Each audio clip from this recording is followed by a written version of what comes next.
Okay, welcome down to the painting desk, and before you we have the said regiment. So these guys are the 67th South Hampshire Regiment, and like I said, these guys weren't anything to do with the 100 Days campaign, which is probably why you don't really hear about them that much. You see lots of videos of people having their home regiments in their black powder armies and playing them on the table and stuff. And when I first heard that these chaps weren't around, I thought, well, how can I really do them when they're not really historically correct, and then I just thought, well, at the end of the day, it's my armies. I can collect what I want. I'm always open to having guest units I can just use every now and then. I'm going to do them. So basically, this project, which has been on the back burner for a long time, culminated first of all with me hunting the flags down, which was quite simple actually. The first place I searched was GMB, and behold, I found them straight away. Now, obviously, there's nothing super special about the flags. They're basically just your bog standard British colours. The facing colour for these chaps, I used the British Napoleonic uniforms book. This here. This gave me really good information about the colours of the uniforms. Now, this is a great book. I really do recommend this book to anyone who's doing British. It's basically got every British unit in here, and it covers them from the late 1700s up to 1815, and it also covers cavalry too. So basically I found them in here very easily. It basically goes by number. So if basically head up to the 67th, which is here, because I've actually got it bookmarked. And there you go. So the 67th South Hampshire Regiment of Foot. So colours is no problem. Obviously there's no paint scheme on obviously like the St. Jerome site, whatever it's called, that I always use for a lot of allied colours. Obviously because these guys weren't around in the 100 Days campaign, their scheme's not on the site. So it was a big bonus having that book. Let's give you a closer look at these guys, and I'll run through a little bit of the history of these guys, because basically, like I said, these guys weren't anywhere near Europe during the 100 Days campaign. In fact, they were actually stationed in India. Now, this particular regiment had 2 battalions, and basically during the 100 Days, the 2nd Battalion was stationed between Gibraltar and Spain, and the 1st Battalion actually left for India in 1803.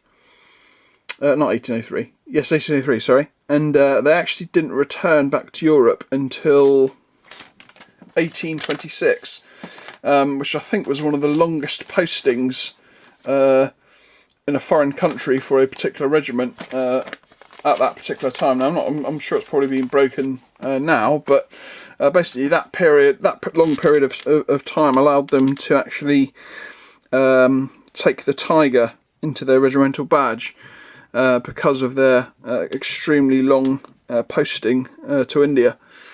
Now, let's go into these boys. So these guys are front rank. They started off life being a mistaken buy. I think I was doing like the last order for my 1st British Infantry Division, and for some bizarre reason I ordered advancing troops with shako covers instead of marching. So I was basically left with this bag of figures that I just didn't have any use for. As you could probably guess, I'm not a massive fan of advancing troops, because their bayonets stick out and interfere with the fluidity of setting the bases up in in formation. But I guess now, strangely enough, I actually didn't have too much trouble putting these guys together at all. Probably because I've had so much experience messing around with advancing troops. So let's give you a closer look at them then. So let's start off with the Grenadier Company. So this is where putting numbers on the bases really comes in, because when I based these guys, obviously I had to base them so that the unit, the stand in front of them, would actually fit together with like a puzzle piece. And this is the real bonus of actually writing numbers on your bases, because being number 4, I know that goes in front of the NCO stand, which is number 2, and you can see that the way that these guys are based is designed so that their bayonets of their muskets do not stick into the back of the troops in front, and therefore stop them from lining up correctly for formations. So let's get back to them. Oh, I'll give you the blurb on these guys actually. Now, I couldn't find a commanding officer for these chaps, but basically these guys are the 67th South Regiment, South Hampshire Regiment. No commanding officer. I couldn't find a commanding officer. I found a general, but not who was commanding them, but not the actual chap who was commanding the actual battalion. So here we have the Grenadier Company. Facings for these guys is a pale yellow. So what I did was I basically used a deep yellow, Vallejo deep yellow, and mixed in a little touch of white to make it a little bit paler. And these guys have silver lace on their facings. And of course, other than that, they're just a basic bog standard trooper. Now, apparently these guys wore white breeches when they were over in India, but I figured that if these guys were sent back to Europe, then the chances are that white breeches would just get soiled way too quickly, so they'd probably just change over to the more common grey breeches. Simply for they'd probably last a bit longer and look more, even though I'm sure they could probably get quite dirty and still look quite presentable in comparison to wearing white breeches. So I thought, you know what, I'm going to give them grey breeches, because that's what I reckon that they would take up if they returned to Britain and got posted along with Wellington's army. So as you can see, front rank. Now, I'm not a massive fan of their advancing figures, because I think these guys must be like an older sculpt. I mean, there's nothing particularly wrong with them, but there's just a lot of copies of the same figure, and that even goes for the command. There's literally just two command figures, the standards and the officers, and other than that, they're exactly the same, and that kind of really annoyed me. So you'll see what I did.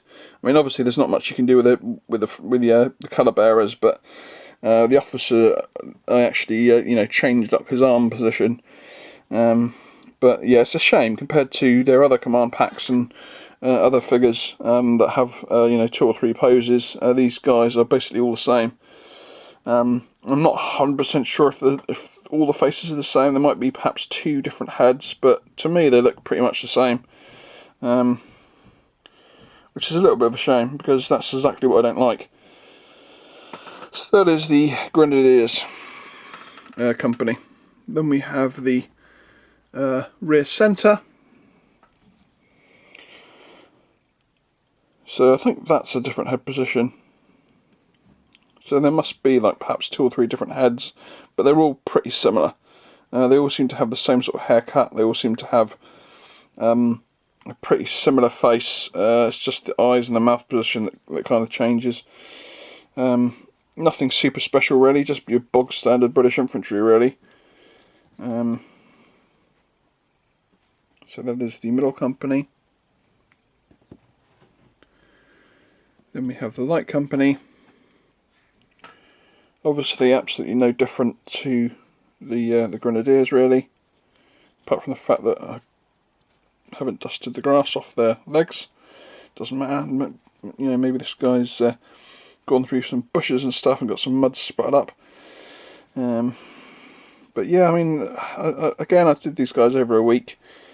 Started off really slow, sped up as the week went on. I think I started with like a 4, I think, which is really small. I've said before that when you're doing 4, when you're doing 6, there's actually very little difference in the time taken to do them. So basically, if you're painting in a group of 4, you may as well just paint in a group of 6, because they'll actually take you know, a very little extra amount of time to actually complete 6 than it does to complete 4. Okay, next up, the drummer. Now, the drummer is obviously reverse colours, so he is yellow and red rather than red and yellow, like the troops, and he's got a little tiny red pattern on his lacing, and I think that's a pretty bog standard British drum, the yellow with the red stripes. But yeah, very nice figures. Like I say, it's not very often that I criticise front rank, but I'm definitely criticising them for repetitivity in this particular unit. Go on to the NCO stand now. As usual with front rank battalion packs, this is a battalion pack which is 24 figures. It always comes with 2 drummers. I refuse to use 2 drummers in a small unit. In fact, most of the time I refuse to use 2 drummers, period. So I had to buy an extra figure on his own, and I decided to pick up this guy here with the bandaged head, because he is a nice unique position in comparison to basically the same figure over and over and over and over. And of course the sergeant, who is obviously in an advancing position with his spontoon at the charge. So I thought it was quite good to put that sort of slightly wounded guy on the same stand as the charging sergeant, as the NCO, and I think he fits in quite well. So again, this guy, I've done his wound as a sort of a head wound more than an eye wound. So it's kind of, you can see it's not fresh. Perhaps it's from like maybe the day before or something like that. So it's just basically, it's got a dried up wound. It's not bleeding, but the bandage has got a little bit grimy. So that is the NCO stand, and then finally the colours. Like I said, wasn't happy at all about the trashy command squad in this particular unit. Exactly the same flag bearers, exactly the same officers, and like I said, all I did was slightly change the second officer or the junior officer's arm, and gave the colonel an extra pauldron to denote his rank, basically. So obviously lieutenants and stuff only have 1, and ensigns the 1 shoulder pauldron, and major and above have the 2. But I think the only difference between, you get extra pips on there. So I think a colonel would have the silver pauldrons and 2 pips. A major would be just the 2 shoulder pauldrons, and a lieutenant colonel would be 1 pip on the pauldron. So that is the command group. There's the colours, standard British colours, like I say, but still beautiful flags.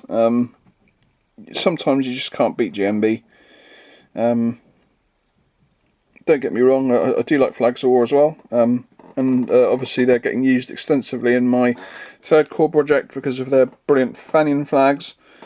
But when it comes to your bog standard British colours, especially British colours, GMB always hit the mark, in my opinion.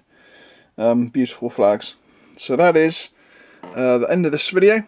the 67th South Hampshire. Really glad to have them in my collection. Quite looking forward to adding these guys to a battle one day.